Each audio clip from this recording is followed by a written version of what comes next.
tayo sa ating Panginoon. Sometimes, di ba, minsan hindi pa tayo naging loyal sa ating asawa. Minsan hindi tayo loyal sa ating trabaho. Hindi tayo loyal sa ating mga kapatid. Pero dapat daw po maging loyal tayo sa Panginoon. Hayaan po natin ang Panginoon na gamitin tayo kung saan niya nais.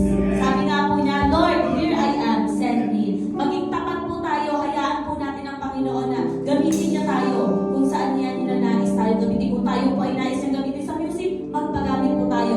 Kung nais po ng Panginoon na tayo ay gamitin sa pagsasalita dito sa unahan, magpagamit po tayo.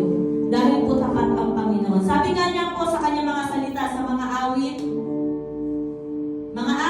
chapter 91, verse 14. Ang sabi ng Diyos, ililigtas ko ang mga tapat sa akin at iingatan ko ang sinumang taong kikilanlan.